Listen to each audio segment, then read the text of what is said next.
8-year-old Tonkinese. The Tonkinese is another wonderful example of an established breed from hybridizing of two breeds mainly, and that is the Burmese that you saw earlier with a very cuddly cat, and the Siamese that brought the albino gene in.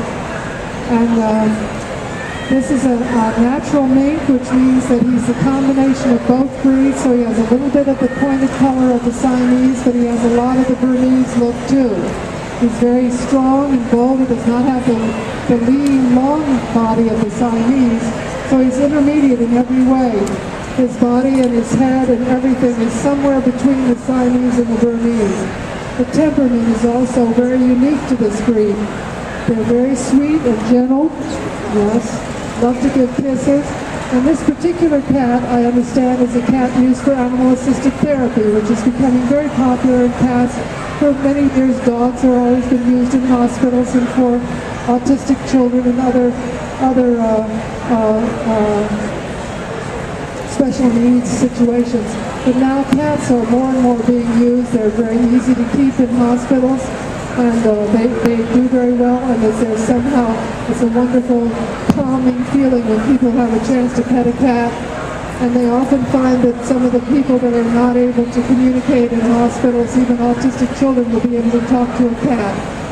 And so that's a nice quality that they have.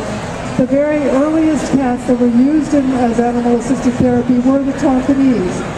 In fact, there was a National Geographic special done on cats being used as therapy cats in the 60s, and they were all Tonkinese in those days. And so they had a wonderful program showing how this could be very, very great for people.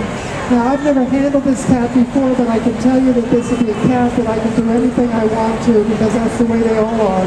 I know I can touch this cat's belly because they're always that way. They're always sweet. They are very trusting. Good boy, good boy.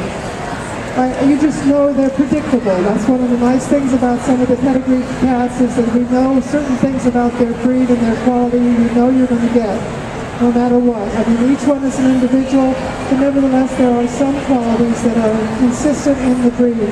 And the Tonkinese is one of the ones that is very predictably content and happy to be handled in every way. So that makes them wonderful for children, because often children like to grab at cats, and some cats don't like it, they run away.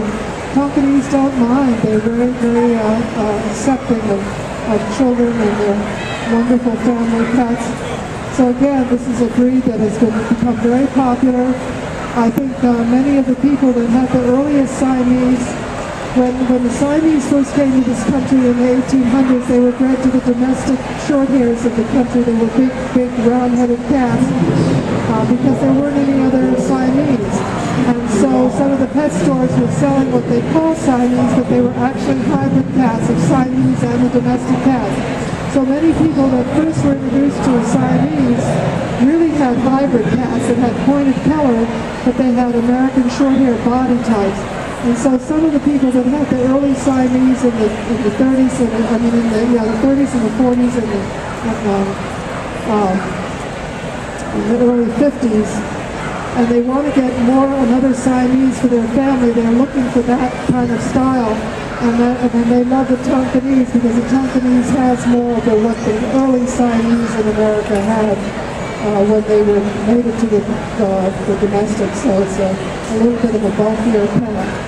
Anyway, it's a wonderful example of a hybrid established breed.